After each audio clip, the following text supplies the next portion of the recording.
Oh, good morning. Welcome. Hope everybody will start the week off here. Let's see. Looks like Ian, OPD is first on the list. Okay.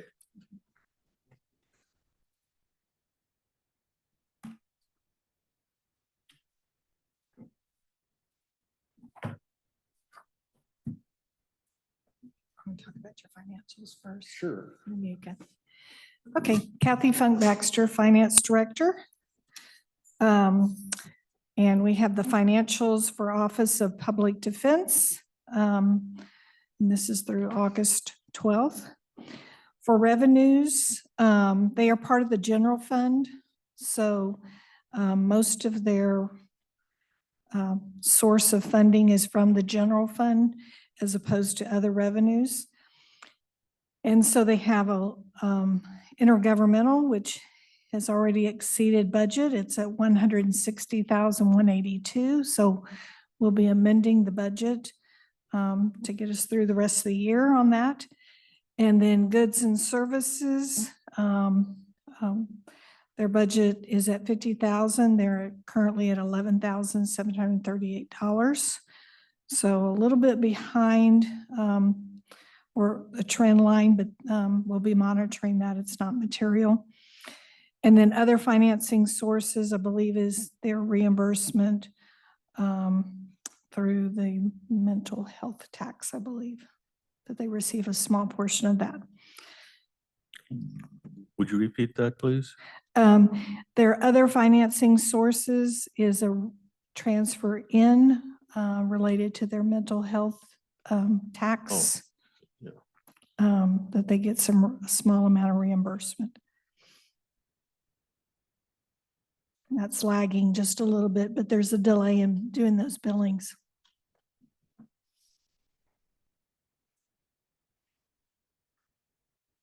Any other questions on revenues? And we haven't had a chance to explore looking at how to show the transfer in from general fund. On the expense side. Excuse me, I did want to ask about the intergovernmental, which is over budget. I'm assuming that is a grant from the state that comes in once a year or so? I believe that's, they turn in reimbursement related transactions for that. Correct, Ian? Yes, that's correct. Yeah. So that's ongoing. It's not one particular. Okay. That's why I'll need to amend it to account for the rest of the year. Okay. Okay, on expenses. Although there will be questions, I'd like to hear expenses before I Okay. go back to that one. Okay. Expenses, their predominant expenses are their personnel expenses. That's a little over $3 million. They're currently under the target, budgeted target for that. They're about 50%. But we do expect them to be under budget for their personnel expenses. And then for their supplies, of course, it was 19,000 was budgeted. They're at about halfway mark, so that's right on track. On services, they're about the halfway track for those as well. And so I don't see any concern with their budget exceeding their budget at this point in time. For both debt service and capital, those are both related to the impact of the reversal entries from prior year accruals and adjustments related to SPIDA and lease financial transactions. And those are the new rulings from The new rules, and national guidelines. these are financial entries that will get adjusted again in December. So how does debt service figure in? Because It's basically an entry. The department didn't borrow money, right? Well, for the financial reporting, they're reclassing an operating expense and showing it as partially debt service and partially capital. It's a financial transfer between, and it's all within their own funds, but it's a transfer from service line to those other lines. And it's just for financial reporting. So I'm assuming this is going to start appearing on all the departments as we go Well, through the it year. appears or- predominantly on those departments that are using subscription-based items and leases, if they lease any material equipment. Yay. Yay, sorry.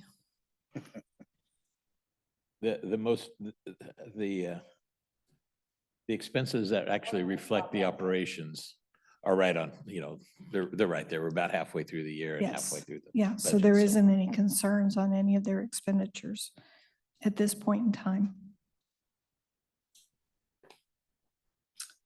They currently have approximately 22 and a half positions. They have, as of the point in time of this, there was one vacancy, as opposed to last year about this time, they had 2 vacancies.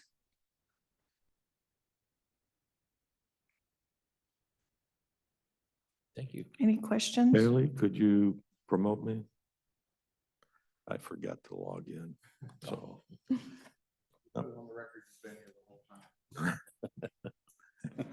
Thank you. I'll get to it just amazing. On the, you did mention that the transfers are still not really shown in here. Right, not from general fund. Right. And but it's possible I can make those, I can make those adjustments on these financials. So as you can see, they receive about they're budgeted to receive about 500,000, 509,000, but their expenses are $4.4 million. Right. So A the little bit. difference would be the transfer in from the general fund. Okay. And just for further clarification, when I see the year-to-date actuals exceeding the whole year, I need an explanation as to what went off to cause that. So they, obviously, they conservatively budgeted what they would be on the intergovernmental, that what they would be billing the state. And so we will be amending that revenue budget upward. So that is from the Blake decision rewrites, or is this the No. compensation you get from the state for public defense? The latter. Okay, Mhm. and it's not very much. I mean, obviously. Not very much. yeah. I want to address this and then for excuse me, court. Your microphone. There is another grant that I applied for and got to, but I was gonna wait to discuss. A lot closer. Yeah, A a lot lot closer. closer to record. Is You that can, better? you can hear yourself when it's, Okay. there you go. Yikes. All right.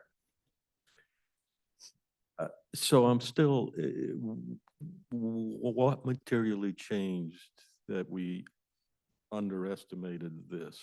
Or did we underestimate? Is the rest of the year going to be zero?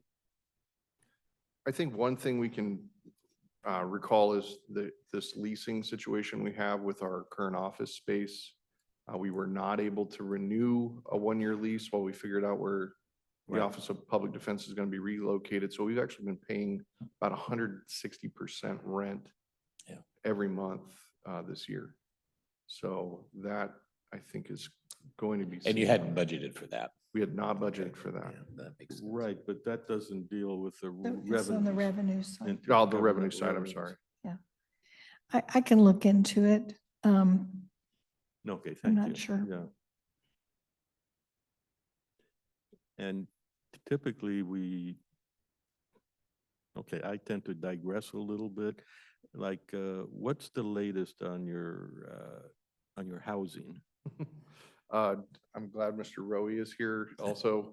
We've been making. Don't forget to come a little closer until. you Okay, do your record. we actually do have a landing spot finally, so it will be in the annex building right next door to us here. We're gonna be replacing, I think it's the COG group that's currently on the second floor, as well as about 2/3 of the bottom floor. So the plan would be fully moved in by January 1. We are already making plans and drawing lines on the ground really where office desks are going to be situated. So finally, we have a place. Again, I think the commissioners will recall, I've tried to find several other county spaces for us to land, but this is the one that's going to actually work. And it's somewhat funny to me. That's where the Office of Public Defense, when first created, was located. So Is there enthusiasm on your part and your staff's part? there is actually great enthusiasm Good. now that people have seen. I've been able to, well, we toured it because we had to give them notice that we were going to walk through their office space, took pictures. So yes, there is quite a buzz about the fact we're going to have a much more law office type feeling to where we're moving. So from a finance standpoint, does that mean you don't get hit for what, 8,000 a month or some such number? Correct.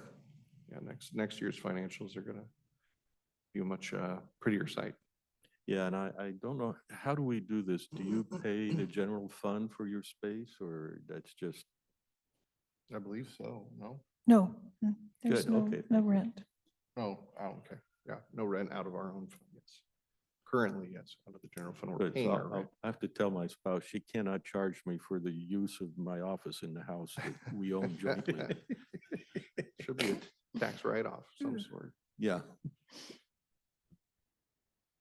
So if this would be the time to address it too, I did apply for what's called a simple possession advocacy and representation grant through state OPD. It's a $100,000 grant. We are going through a training this week, but where Blake funds, we've opted out. Now basically state OPD assists Cowles County prior defendants with their Blake matters. This would be $100,000 that can be used and refunded to our budget line to assist and represent individuals charged with possession charges. Great. It's always a pleasure to hear from you, Ian. How's your crystal ball with respect to OPD future? You know, the demands on your office, I think, are going to continue to increase. And at some point, we just turn the keys of the county over to you. And That's scary. and so do you have any insight into what might happen? It's been a roller coaster for the 2.5 years now that I've been director. Right now, I'm on a very positive outlook. We are actually getting applications for attorneys at a higher clip than we have since I've been director. We have just hired somebody who was a law school graduate, just took the bar exam at the end of July. So my plan for office always was, there is a bit of a, like a slowly moving, but a revolving door for people who are maybe at the end of their careers handling more serious cases. And we need that influx of young attorneys just receive. That used to be the lifeblood of offices like mine. And so we're seeing an increase in that, which is great. It allows us to tutor them and supervise them and train them the way we believe it should be practiced. Our defense work should be practiced. So with that, I'm actually feeling quite optimistic. I'm attending a lot of those meetings about the changes in the caseload standards that would create this basically insurmountable demand for attorneys. Those conversations, now that things are becoming more realistic of what the impact will be, are starting to actually sound reasonable in those conversations instead of doing this. What they plan right now, I think, is a yearly change, is maybe doing a change in July of next year, which most people agree would benefit everybody, including increasing applicants, both at the prosecutor's office as well as our office. But actually maybe putting a pause on the next year's to see what the actual impact is versus just changing it on a yearly basis. Before, it was just me and a couple other people from smaller counties voicing that concern, because what we're up against is larger counties which have over 100 attorneys in their public defense office. Us saying that might be a problem for you large firms, but for us, we have 14 positions for attorneys. It's not a problem, knock on wood, for us. So we're starting to actually be heard. We're starting to grow in number. So I do have some optimism. I'm still concerned. It's still something I need to continually get on my soapbox and be heard by the Supreme Court of our state, as well as the Washington State OPD. But I'm finally feeling a little bit more optimistic about it than I was maybe 4 months ago. And I imagine you continue to have that challenge of being in a relatively smaller county and having the conflicts. So you have to constantly scramble to get those outside firms to Yes. contract with you to Clark compensate for the conflicts. Yes, Clark County just now is forming their own Office of Public Defense, a county Office of Public Defense. They've picked who the director will be. It's still forming as he winds down his practice. But I've met with a couple of our county civil attorneys, and we're going to form a motion of understanding with them to hopefully have an official way of handling those conflicts. Because yes, as these, Oh, so they'll provide you That rather is- than having to do the that is the local hope, contracts. yes. So I think if we can Oh, maybe make it a little bit more convenient for them so that preliminary hearings, they can appear via Zoom, which we got away from after COVID and the courts opened back up.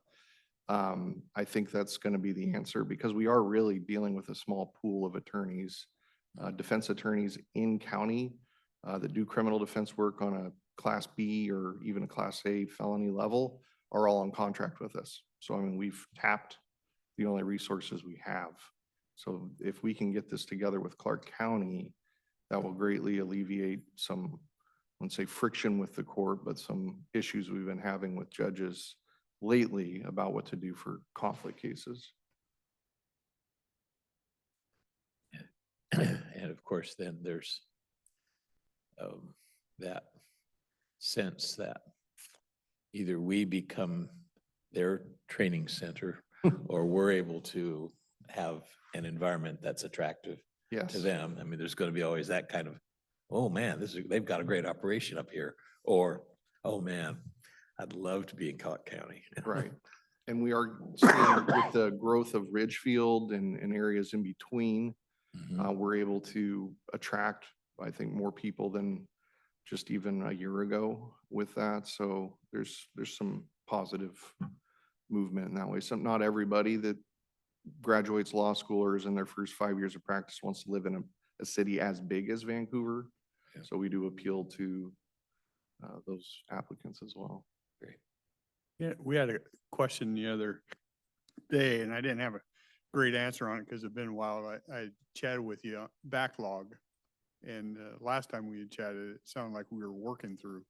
So can you touch on that just a little bit? Definitely, yes. I didn't bring Ms. Michael Buss posts, but there's actually been, thankfully, a downturn in charging. More misdemeanors, but less felonies, which really are what the backlog consisted of.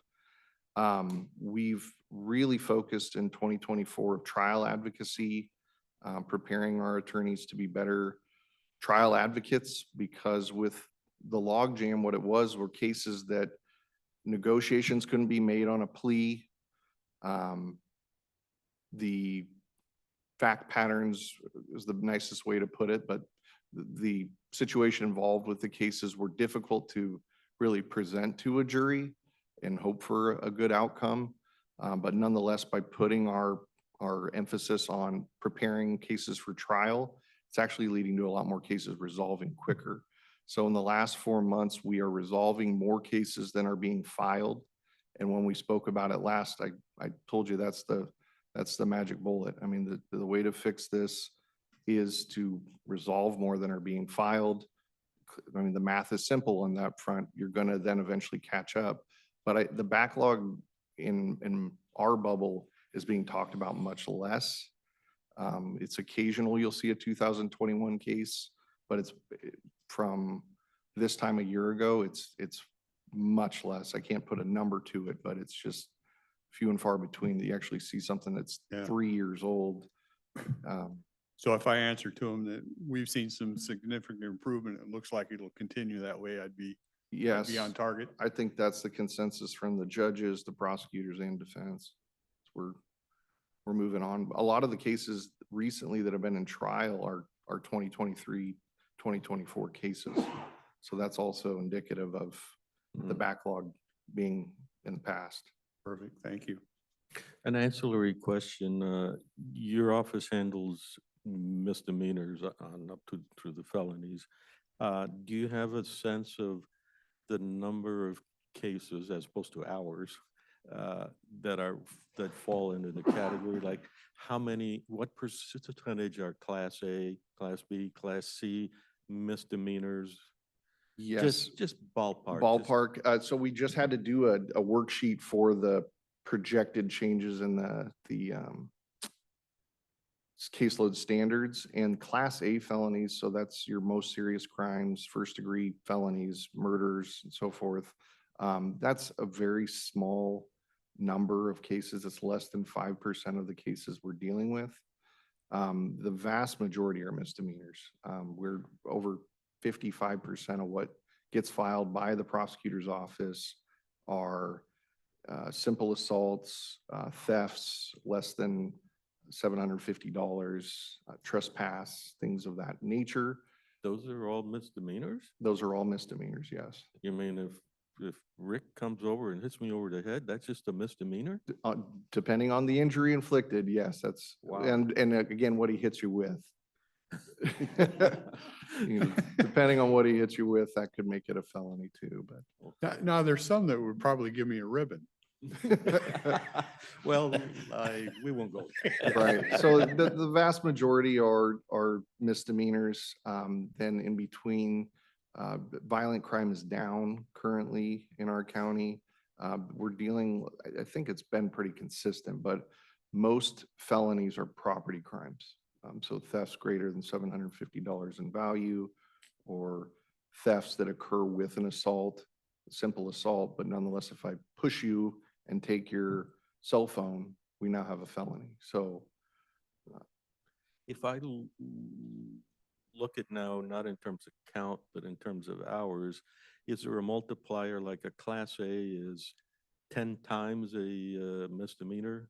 Or is there a rule of thumb that helps you? there is, and that's what we're up against with this change in caseload standards, because just because it's a Class B felony, what's being argued by these larger counties is simply because it's a Class B felony, well, then it requires 120 hours. And what I am saying and other people from small counties are saying is that is such a wild exaggeration of taking these as a case by case what you need to do, because if it's a theft of greater value, catalytic converters used to be a common thing that were stolen. Okay, so if that's an expensive item, if it's stolen, it's a felony. But if that person can return it, pay back some sort of fee and get into drug court, that will take an attorney at most 10 hours of consultation, filing paperwork, and court appearances.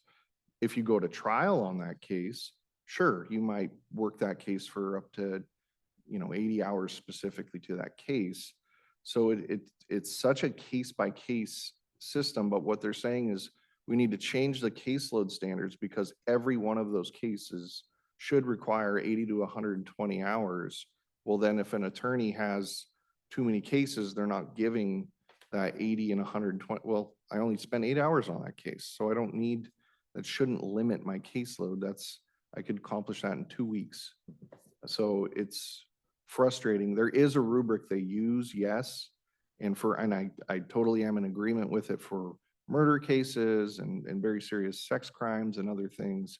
But when you just can't You can't do a rule of thumb so much. A lot of those rules of thumb depend on what the distribution looks like. If it's a normal Gaussian, you can do a lot, but Right. these things, we don't have enough numbers anyhow to make something like that. No.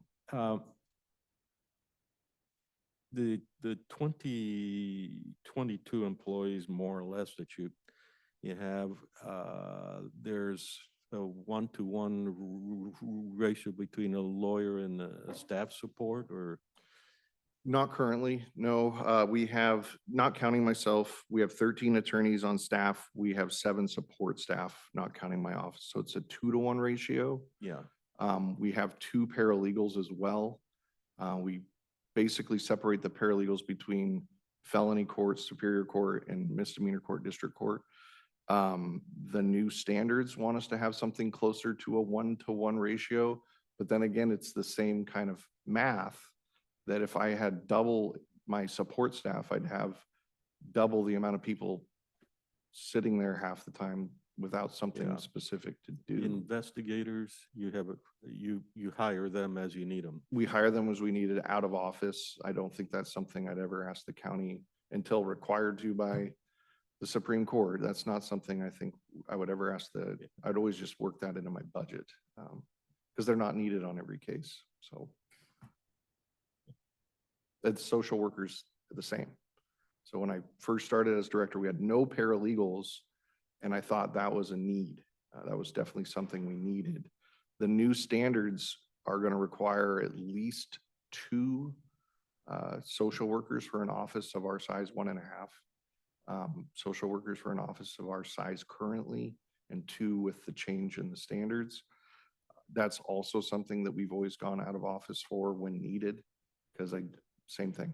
It's just, if there was a need there, I would be the first person saying, this is something we need a budget for this, and this is why, but My experience on that social work kind of thing is that if you hire somebody, like you say, and there'll be idle moments, that'll get a creation of, well, you really need more because you're not covering this or that. In other words, I really appreciate that you're holding that line. Yeah. You cross that line, and I think it's not going to end up well. yeah, so I just have to, the best I can do and what I am doing is continuing to attend the Zoom meetings. I did see Commissioner Mortensen in one of them, and we do have an audience with the Supreme Court, somewhat of an informal voicing of our position on it. I've also been reaching out to other smaller county Office of Public directors to see if we can kind of get some form of a block to show up to these things and show numbers, at least in that sense, that there's a collective of us that think this is going to push us in the wrong direction, but we're up against the King counties, the Pierce counties, the Spokane counties. Thank you. Thanks, Ian. Good to see you. Good seeing you Always too. appreciate your time.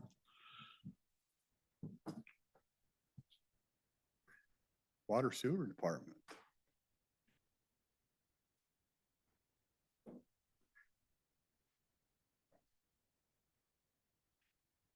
Did we want to deal with the auditor's issue? Do we have you on here? No, Yeah, we we got have you on elections. 3. She's- Okay. I thought you had an issue. So when he sees you, you have an issue? That's She's what, proud, yeah. it's true, isn't it? Yeah. I don't think so. I don't think you're a problem They at don't call all. her Bad News Carolyn for Look nothing. at Dennis buttering up in his last few months.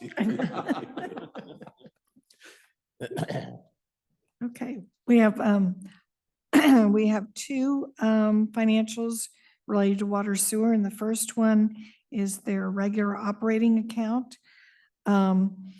They have revenues of a little over 4 million, 2.5, basically 2.5 million per year.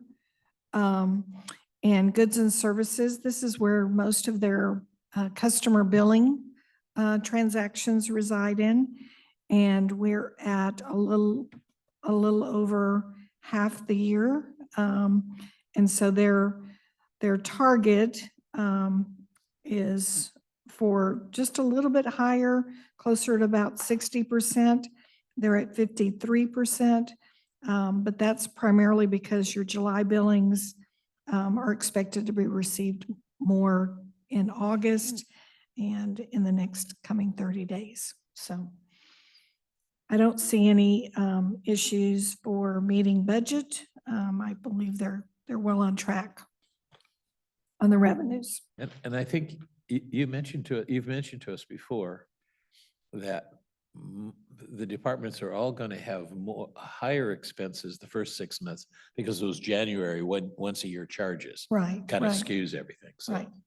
But on the revenues, I think they're in good form here, and they're on track. It just shows a little bit below what we would target as of through 7 months, but I think that's just due to a little bit of lag in receiving the billings. Then I'd Right. also just like to pop in, talk about, at the beginning of the year, we also accrue back about a month and a half worth of revenue into the prior year for our November and December billings. So there's also a lag there. So we'll see that accrual at the end of 24 as well. Can you remind me how many people do we have on our systems? About 1,000? Okay.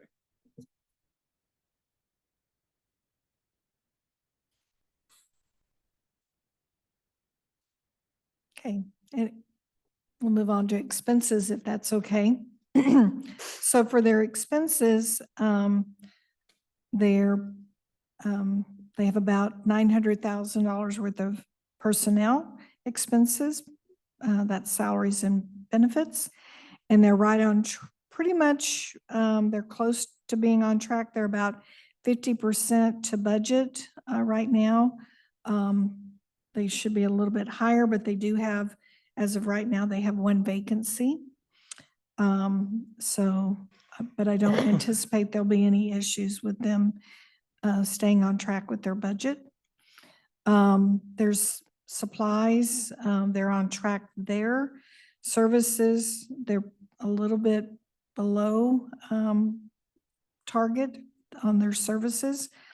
And then on their transfers, they make their transfers towards the first quarter of the year. So they've done all of their transfers for the year, and that was right on budget. So. In relation to a question Commissioner Mortensen asked on personnel prior year and this year's target, there's a pretty good gap there. I don't see, doesn't look like we were much different in personnel. On the numbers of personnel, no, there's last year a total of 6 personnel.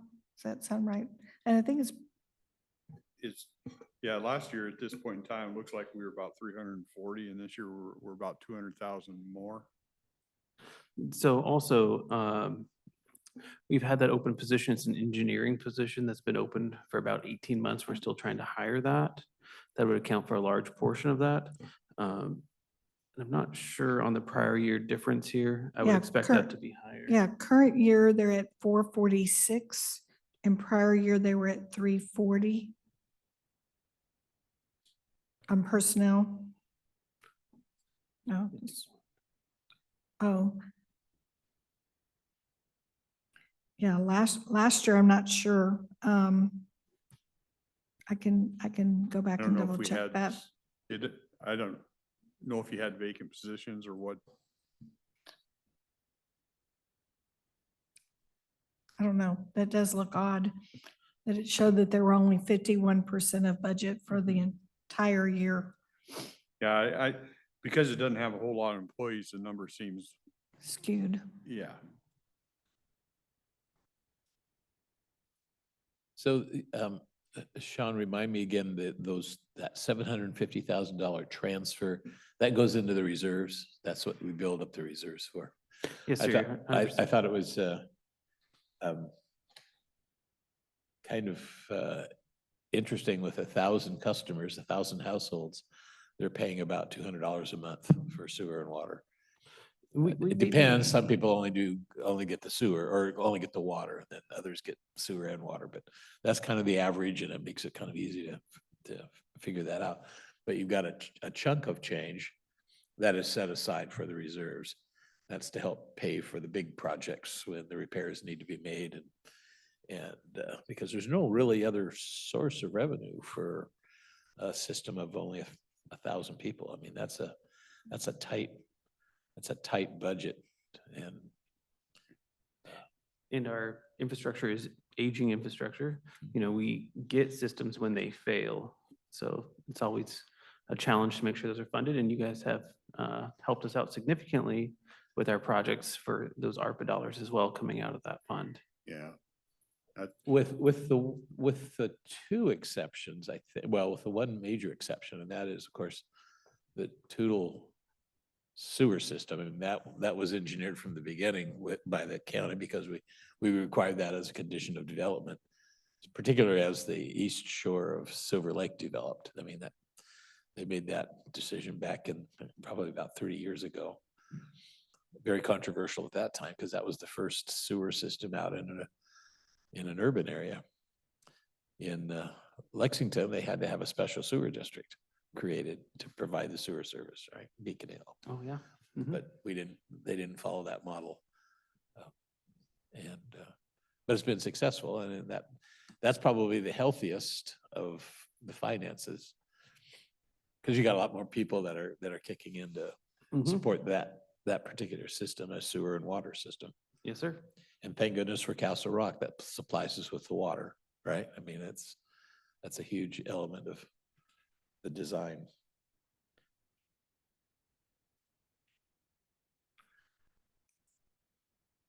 Switching a little bit off the finance,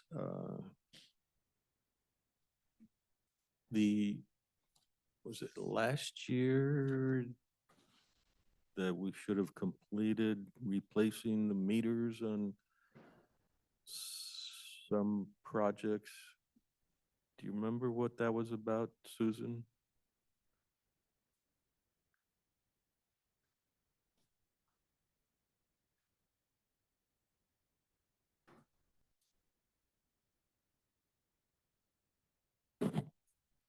Good news for me, if I look at the timer, I have 6 seconds. So I'm not sure, we just received ARPA funding to replace all of our meters that we're just getting started on now.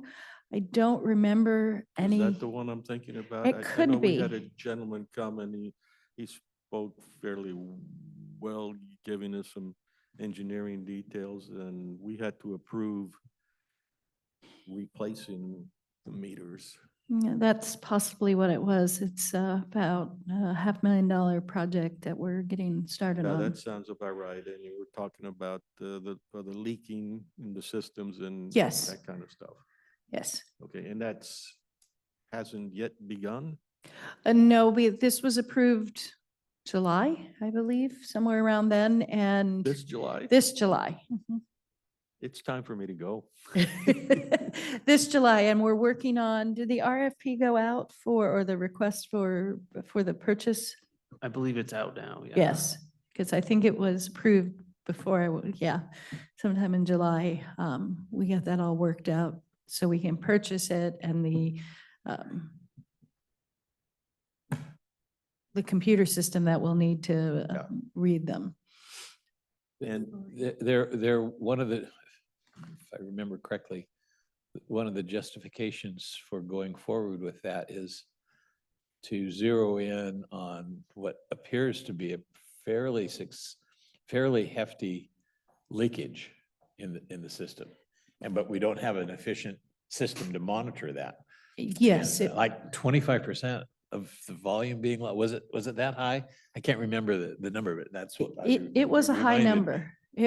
I don't know if it was quite 25, but it was pretty darn close. And so, yes, this will give us a better monitoring of that. One of the other things that I've been talking with the water sewer crew to tighten in is people pulling water from hydrants, tightening in our hydrant meter system because we're not 100% sure is it all being reported?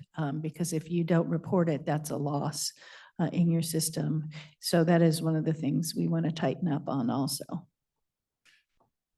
So the fact that we're relying on ARPA, one-time only funds for something that should be part of a systematic program is just another example where you have a small number of customers, you can't generate a lot of revenue. I mean, the $750 a year, $750,000 a year going into reserves doesn't go very far when you're making major repairs. I mean, and the other major repair that I wanted to ask about required congressional funding, and that's Shadow Mountain. Where are we on that? So the Shadow Mountain design is at 90%. I am working on, and we're working on obtaining all our easements. I'm working on getting you guys the documentation to sign to secure that congressional funding. That should be coming up very soon. So this project, we are anticipating advertising October, November. So both of these projects with funding from outside sources Mhm. aren't reflected in the department budget, not even in the reserves. Will that be brought in at some time, or do we just fund those things reserves. separately? Yeah, it's in the reserves and Okay, we'll be talking about that budget Okay. next. fair enough. If you're ready, are you ready to look at that one? Wait, I'm confused. I think those are totally excellent questions, but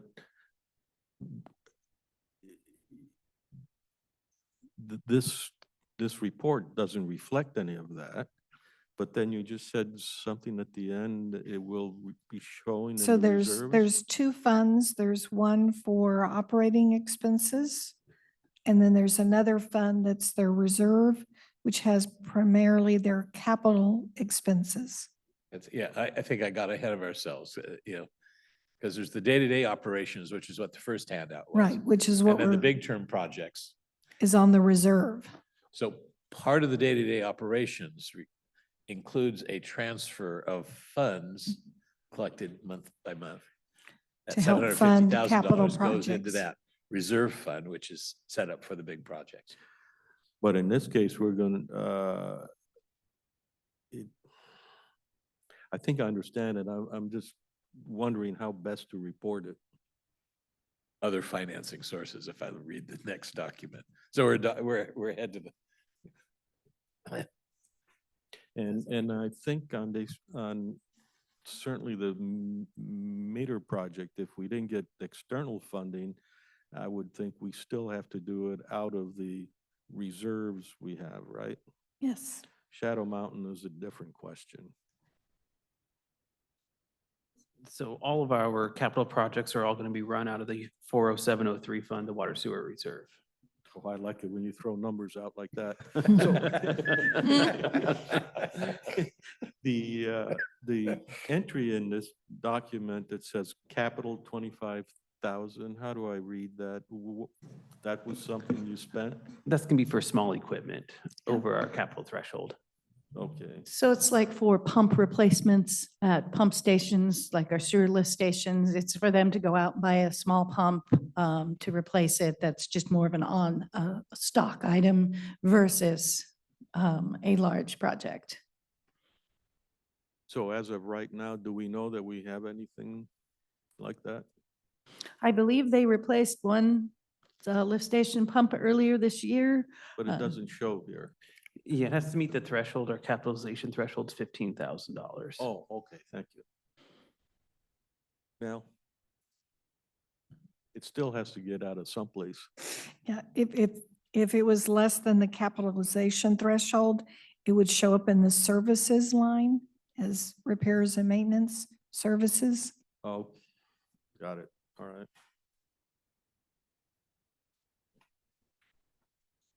Isn't it terrible how hard it is to train the board?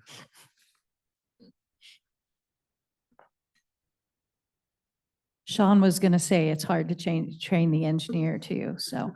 She calls you propeller heads. You all know where that comes from? In the comic books way back when, the nerdy kid wore a baseball cap with a propeller head on it. And hence the term for propeller heads for engineers. It's tough for the board having to train the public. Well, I might have to get Susan one of those hats too, just for fun. I have a conductor's hat, for engineer. Would you like to talk about the Water Sewer Reserve Fund next? So on the Water Sewer Reserve Fund, we have revenues. We have intergovernmental budgeted at $1 million. We haven't had any of those cost reimbursement projects yet. And then we had miscellaneous where we've exceeded the budget. So we will be amending that to carry us through the rest of the year. That is primarily investment income on the fund balance. Other financing sources is related to transfers in, and those are primarily ones that were related to fully budgeting ARPA funds, which we don't expect to receive all of those funds this year. So there'll probably be a budget amendment necessary on that as well. So that's the largest revenue item is $7.6 million.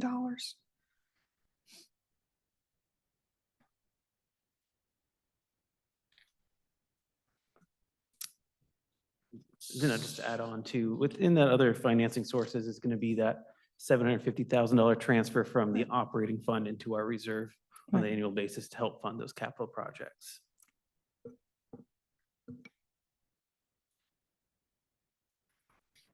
And on the expenditure side, that's where you'll see the major capital expenditures. So in addition to budgeting $7,600,000 for revenues, we also budgeted $7,600,000 for capital expenses. And like I said, most of those are the ARPA projects.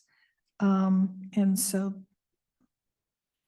some of that's come in already and including the transfer in from the operating fund to be expended on port projects.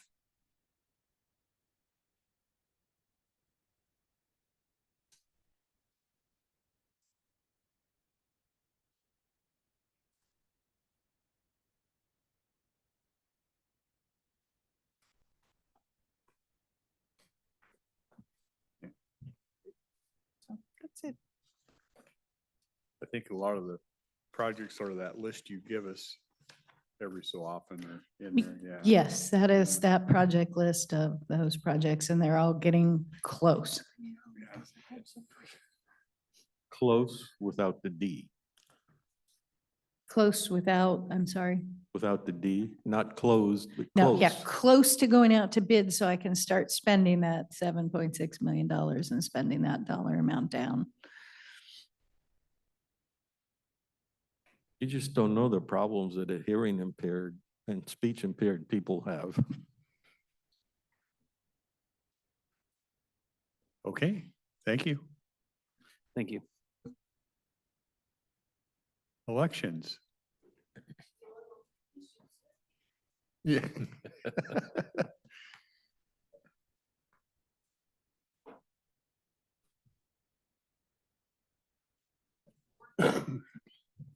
Morning.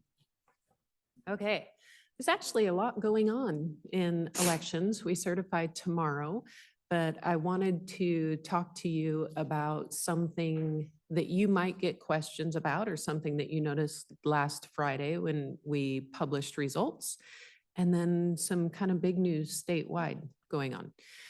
So this election was a bit unusual in that we actually had a large amount of ballots on election day.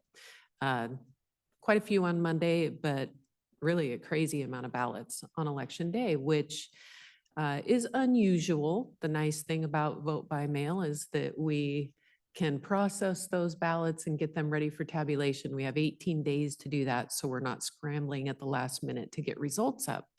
But this election, we had a very large number of ballots that we were trying to get through prior to Election Day. So one of the things that you see in larger counties like King and Pierce and Snohomish is you see votes changing.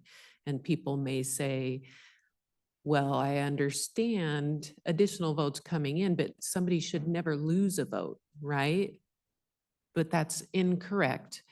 And in those larger counties, the reason why you see that is because they deal with what Cowlitz County dealt with in this primary every election. They have such a large number of ballots to deal with that they have to rely on this grace period after the election prior to certification to review and correct those votes.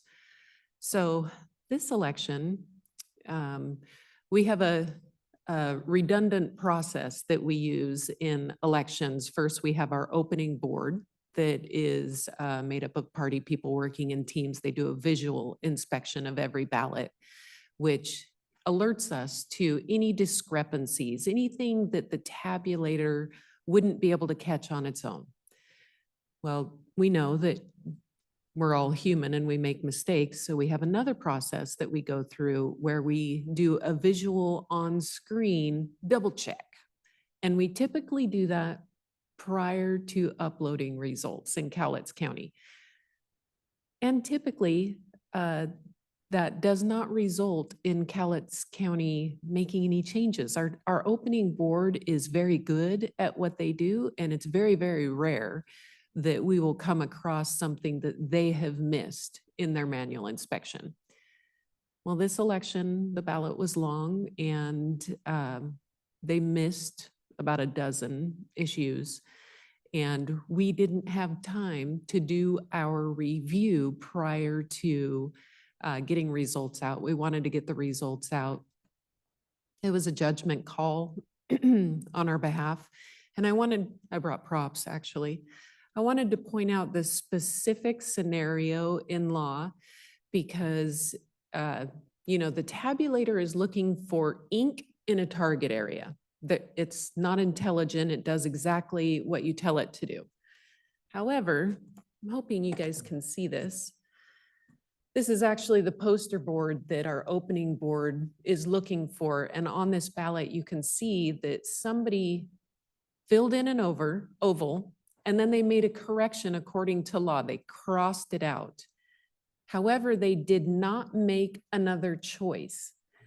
So the tabulator will see this as a vote, and it's clearly not a vote, and that's in state law. I have directions by state law that I have to deselect this as a vote. So I don't know if people can see that, but our opening board missed roughly 12 of these. And so when we finally got time to do our re-review, we caught them, which was last week, and you saw some significant changes. And the reason I say it is significant is because last week, before we uploaded new results, we were looking at a recount. And the results were really close in these teeny tiny PCO races. So specifically in Magnolia Precinct and also Laurel Precinct, and actually in Dennis Weber's race as well. I don't know if you noticed or not, but even a correction of 1 or 2 votes in this exact scenario, was big news because we were looking at a recount in Magnolia. And because of that correction, no longer a recount. So So Just- it's not a tie? no longer a tie. So it was unfortunate, but in the future, we will revert back to our normal policy and we'll just wait on results because we don't want to cause alarm or any distrust, obviously. So I figured if anybody was going to get questions, it would be you. So I wanted to make sure to bring that up first thing. So now the big news. Came into an email this morning, which I've been watching this race closely, Commissioner of Public Lands. If you haven't noticed, the spread between the second highest and third highest candidates has entered manual recount range. So there hasn't been a statewide recount in a primary since 1960. And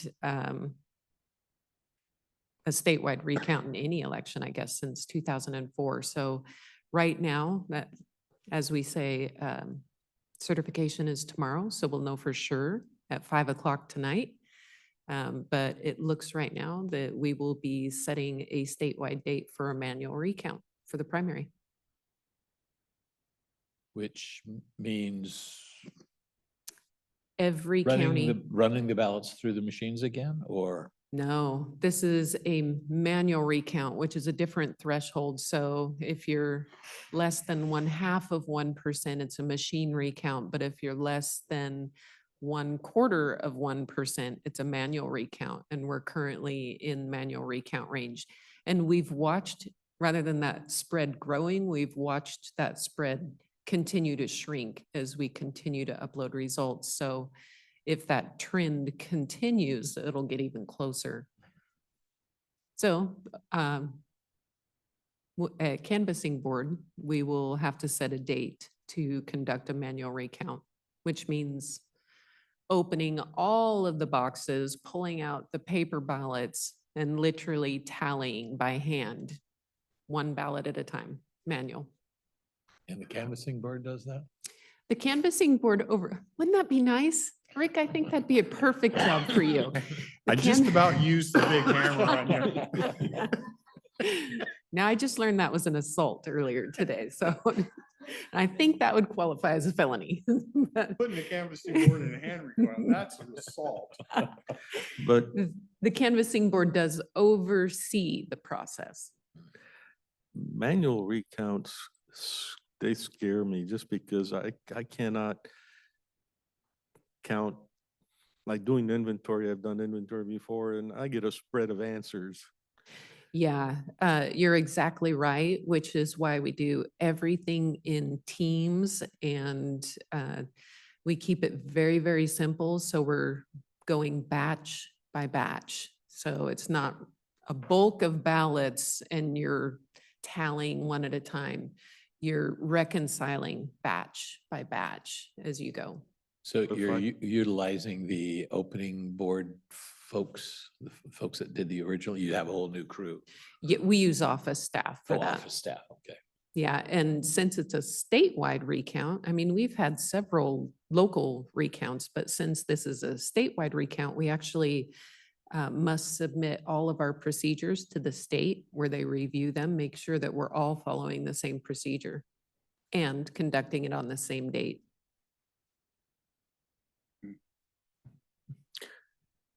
So if I do a batch and I get a number X and Dennis does a batch and he gets the same number X, we go on to the next batch.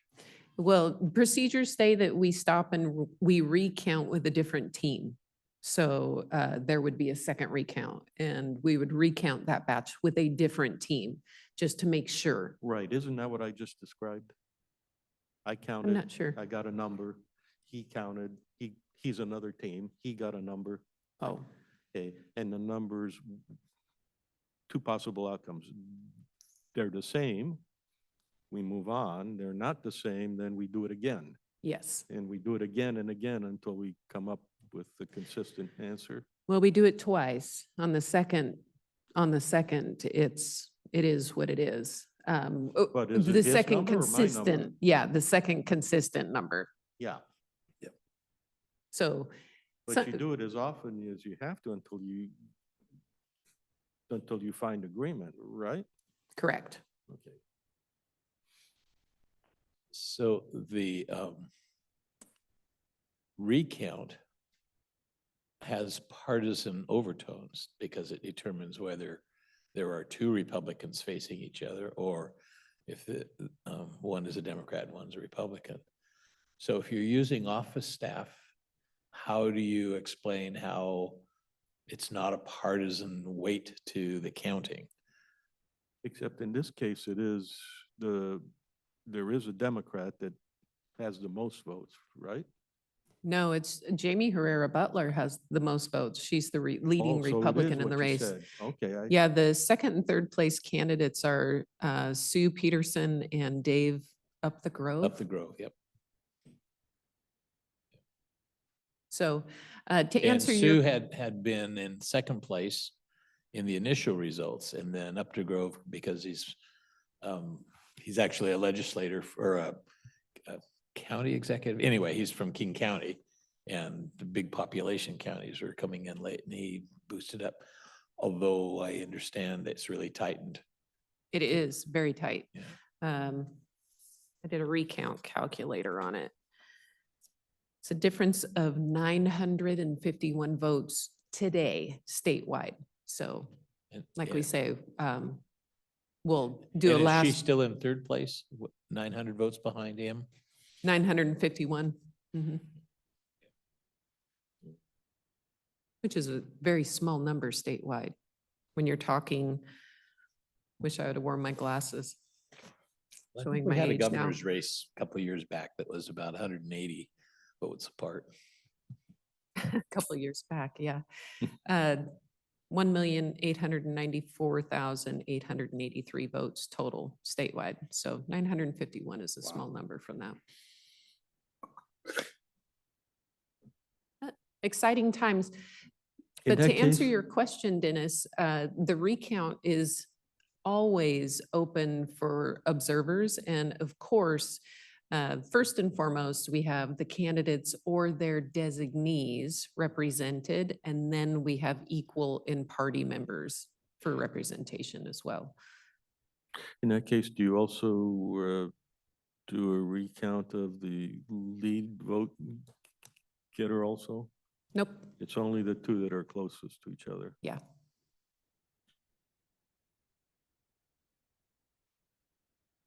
So exciting times. And we always have observers for recounts, no matter how small. We And always it's all have. televised as well, right? Have what? The television is on. If we conduct it in that room, we have not decided it. I'm going to have to look at the number of boxes because we want the whole process to be very transparent, which means every box of ballots that we've stored for the election, we want them out on the table. We want to show observers the breaking of the seal, confirmation of the seal numbers, removing the batches. It's likely that we'll do it in the GMR, so it wouldn't be on camera in the GMR. Unless we did some sort of live stream Zoom maybe session. I'll look into it to see if we have that capability, but only in the conference room would be able to do something like that. Or in elections, but our room isn't big enough Right. down there. I think that having it televised gives the overflow room there's always plenty of people can watch and observe if it's televised, but I understand there are practical limitations. You can't do everything in that conference room on the first floor. Yeah, and you really want to make sure that you have the room to make sure ballots don't cross over from one box to the next box as you're reconciling.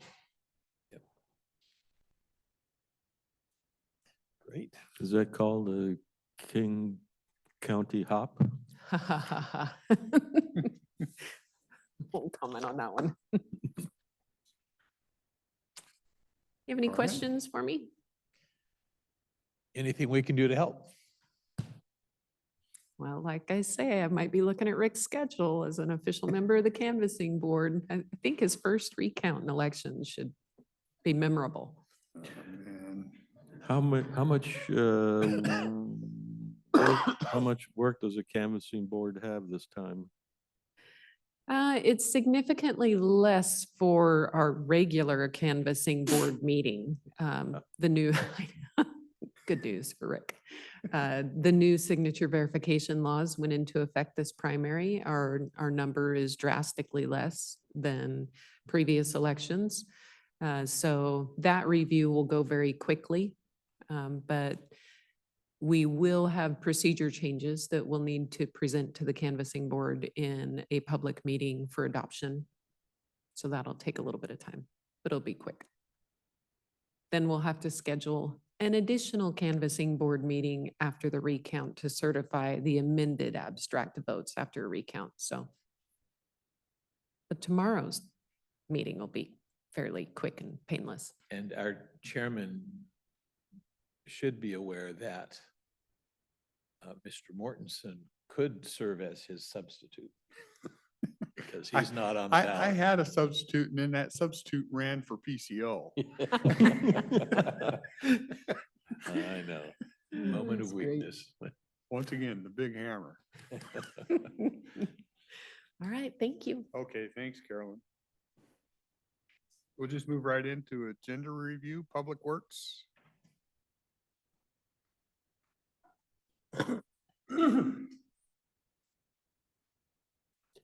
Dennis, you had to quit smoking. I know.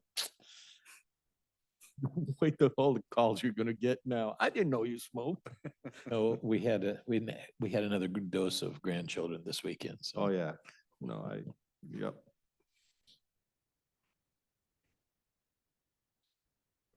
So good morning. Susan Eugenius, County Engineer. Public Works has 2 items on the agenda this week. The first item is on the consent agenda, and it's a call for bid for call it reinforced polyethylene geomembrane for the landfill. This is the material that we use to tarp the landfill. We constantly are tarping as we cover face, and in the winter, we need to have a smaller surface opened per our permit. So this is just a normal business. We need more tarps. this is the one that's Xed with the cables to weight it down. Yes. Okay.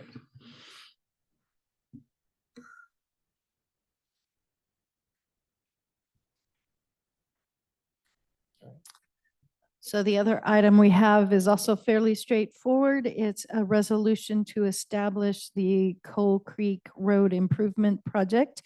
This project will run from milepost 1.44 to 2.0. It will correct various vertical and horizontal curves. At this point, we have a funding of $1.25 million from the Surface Transportation Block Grant and the Carbon Reduction Program funds. We are also in the process of applying to CRAB to pick up another $1 million so that the local contribution will be about $300,000. This seems to be the best way to fund these type of projects. And the impact statement includes, what is it, tire dust? Tire dust, yes, that will be addressed when we're doing the design because we will be adding widened shoulders. So we're adding more surface area of potential travel area. So we'll have to address the tire dust in our stormwater treatment. Come on, Dennis, stop beating me up on that. No, it's not you, Evans. No, it's the unrelenting unreasonableness of Yeah. Rules I and appreciate it, regulations. actually. Yeah. That's So for the I- bicycles. So I am a little curious about this concept of curves on a road. I can get the horizontal curves, vertical curves? Vertical curves. You're, Oh, up and so you when you can't go, see over when the you next can't see rise. over or you sag down Oh, and your okay. headlights can't be seen. So they're vertical and horizontal curve requirements also, so the Okay. visibility.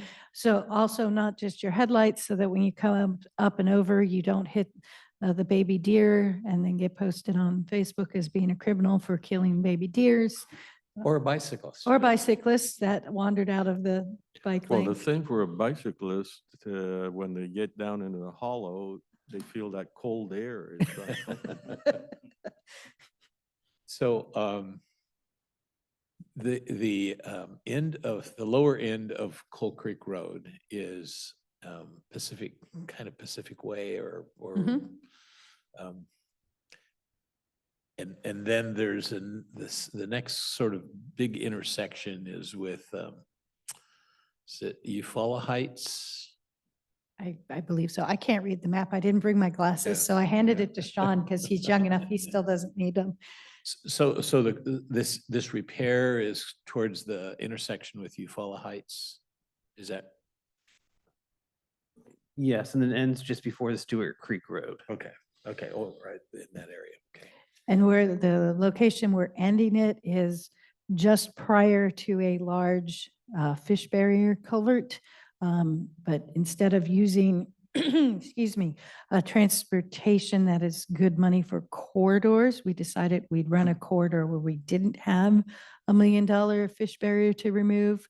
And then once this project is done, we'll look at doing fish barrier money to replace that and then moving. Stewart Creek is the. Yes. Barrier, oh, that's So- pretty, that's a pretty good sized creek though, isn't It is, and that's why we decided to stop short of that.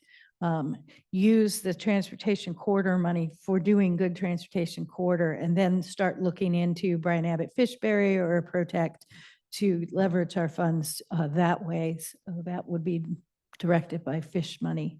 The goal, our long-term goal in my head, and it won't happen before I retire, but we're working the two ends of Delameter and Coal Creek to make that a nice corridor all the way through as we develop. I think that corridor will be used more, so. Great. Thank you. I thought you were gonna complete all that before you retired. No. Not unless I'm working to the ripe old age of 108 or something ridiculous. Oh, then it'll be done before Sean. retires. Maybe Yeah. before Sean retires, yes.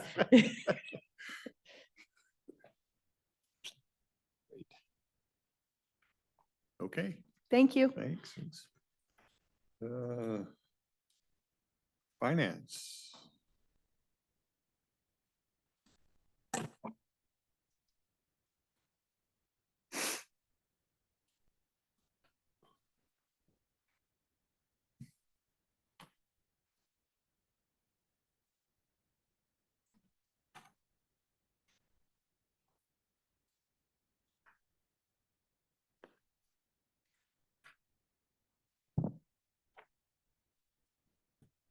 Kathy Funk Baxter, Finance Director.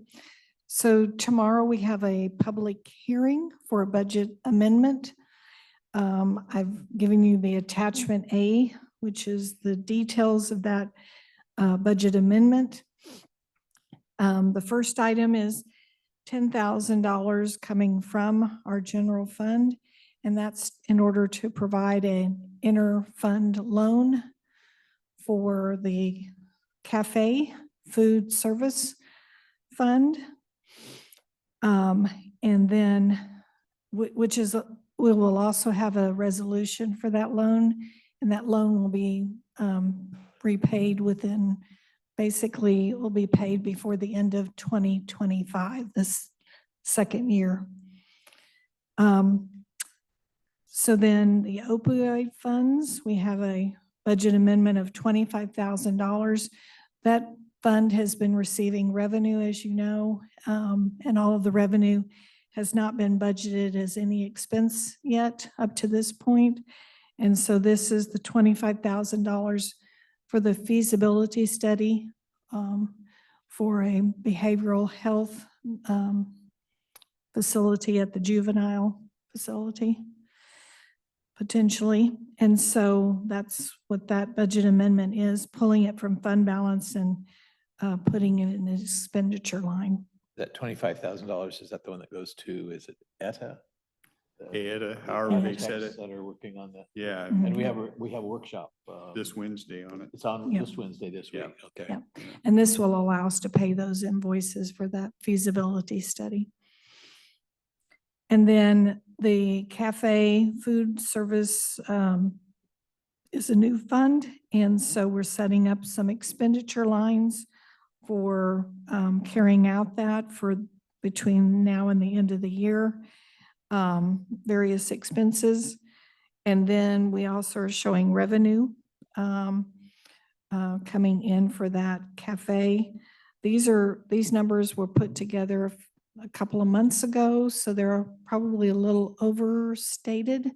But in all, we don't anticipate that the food service operations will actually do a little bit better than break even or at break even and provide enough money to start paying back that interfund loan as well. This is trying to put some service back into the Hall of Justice. This is for the Hall of Justice only at this time. And then the last item is for IT, and last budget amendment, we amended the budget to show some additional revenue transfer in that comes from doc recording fees. And we did not adjust the fund balance for the offset, and so this is correcting that for $40,000. It's from document recording fees? From the auditor's office, a portion of what they collect is to help with the Laserfish. Oh, it's the part of the document recording fees that don't go to. Right, for Thomas Nelson. archival purposes. Oh, okay. Specifically are used for archivals of state records. So that's it. And we will be doing a call for budget amendment, a more thorough budget amendment to cover most departments, and those we're expecting to do that budget amendment in October. But this is a interim budget amendment so that we can get the cafe up and running, basically. So on our agenda, you mentioned a motion just to approve the loan. There'll be a public hearing to approve this budget amendment as Oh, a well. public hearing will have a motion to Yeah, approve the. so it'll budget. be Okay. two actual resolutions during the budget hearing. One for the budget amendment and one for the interfund loan.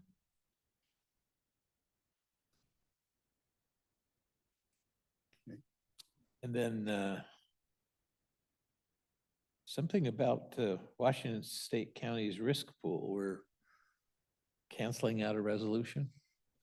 Oh, I'm gonna let Shelley present that's- that to you. We're gonna let our risk manager bring that one forward. Right, right before that, we'll probably get some oohs and ahs on the big number of vouchers tomorrow. It's just Yeah, we missed the way they asking come in. Carolyn about that. We missed last Yeah. week, didn't we? Yeah, I'm last week trying we to didn't recall. I have. don't think we saw any last week That's- because I somebody would believe probably so. say, wow. Yeah, okay. And there's only a little tiny amount for payroll, so there's some hefty claims that have come through. Yeah. And Shelley will go over the resolution that we're bringing forward for the risk pool. Okay. Okay, good morning, Commissioners. Shelley Pierce, Risk Manager. I just have a single item for the agenda tomorrow. We're just rescinding resolution number 23-050 and continuing our relationship with the Washington State County Risk Pool and the related appointments and designations of each county member. That's it. So that's appointing you to represent us? Correct. So it's removing Victoria, the old risk manager, and inputting my name, and then all of the other designees. Just updating email addresses and extensions and phone numbers so that the risk pool has all contact information and data accurate.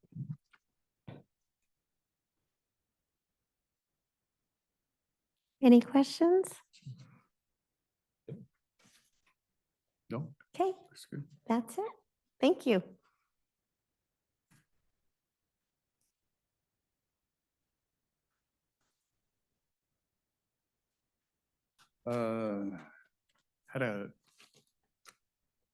I think that's it for tomorrow, right?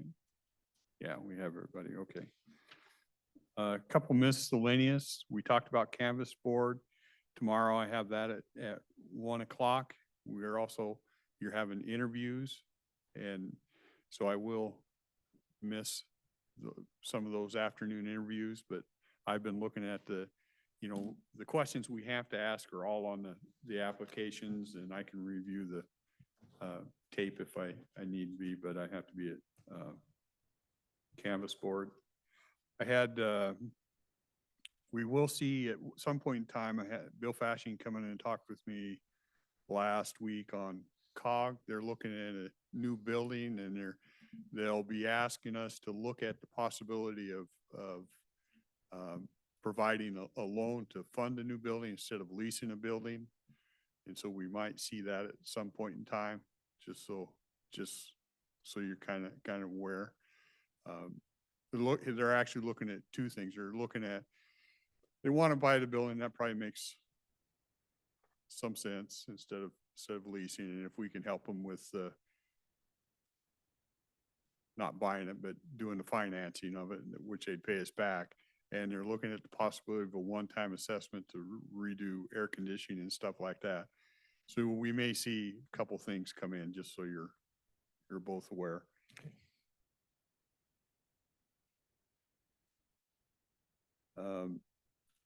Had a question come up, and it wasn't actually here, but because I know a little bit about it, the hotel at the expo, somebody, I think, had asked it, maybe it was Longview's meeting, asked about where that's at, and the original people that were looking at that backed out of that.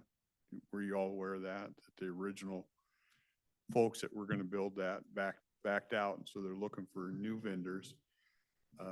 I've given them a couple people that they're talking to one today, and they've been talking to another. So they're looking at another group that may take that up and do that. There's a time pressure on that. There is a time pressure, and I don't know what that is right in front of me. I think we've exceeded it once before.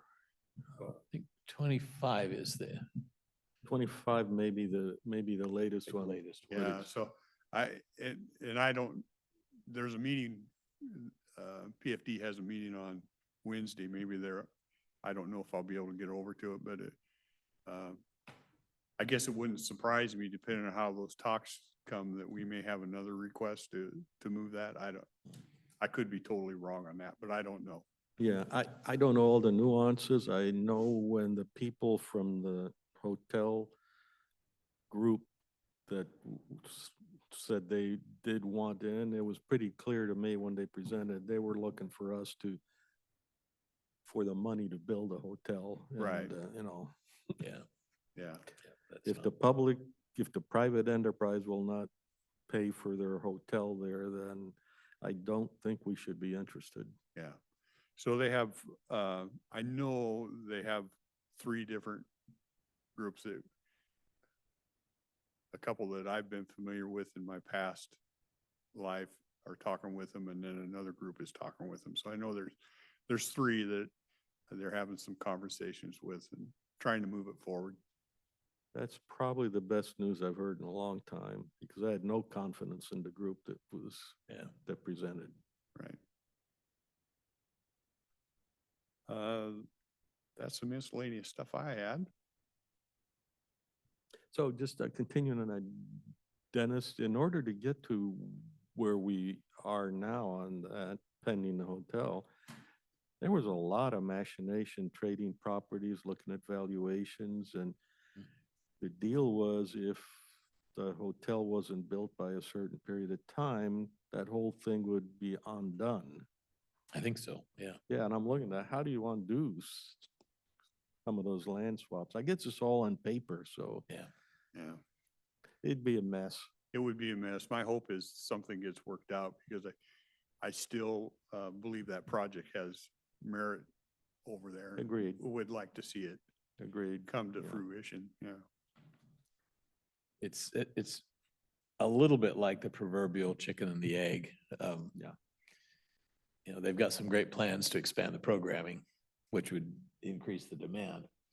But you can't get people to come in unless you've got the hotel. And the hotel can't come in unless they're guaranteed Yeah. a lot more events and, yeah, I think that's a key it is. part. Yeah.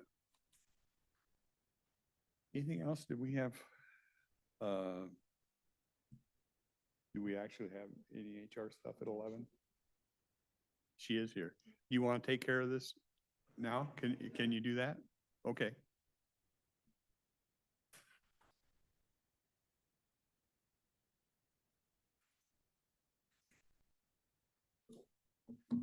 Good morning, Jessica Warren, Human Resources. I do have one request and then an executive session. My request comes from the prosecuting attorney's office. He's requesting to start a deputy prosecuting attorney at step 4. This attorney's moving here from California, so he won't be able to start until November, but he'd like to make the offer at step 4. And that's I'm okay based- with that. And that's based on previous experience that they bring to the job. Correct, yes. Yeah, I'm fine with that. Okay, thank you. And then I have a request for an executive session for collective bargaining. And this says potential litigation, but we're collective bargaining. Mine's collective bargaining, yes. Okay. So that's a different one. So yours is collective bargaining and estimated. 10 minutes. Okay. So we will adjourn to executive session for collective bargaining, estimated around 10 minutes. Okay. Okay, back from executive session, no decisions were made. We don't have anything till 11. So we just will recess till 11. Sounds good.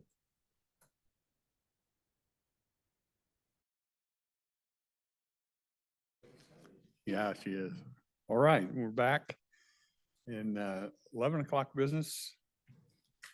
Looks like we have executive session, potential litigation and risk. Shelley, any idea on time? How much time do you think we're gonna need? If 15, okay. Okay, we will move to executive session, potential litigation, 15 minutes. Board is extending the executive session for a period of 10 minutes until 11:26. Okay, back from executive session on potential litigation. No decisions were rendered.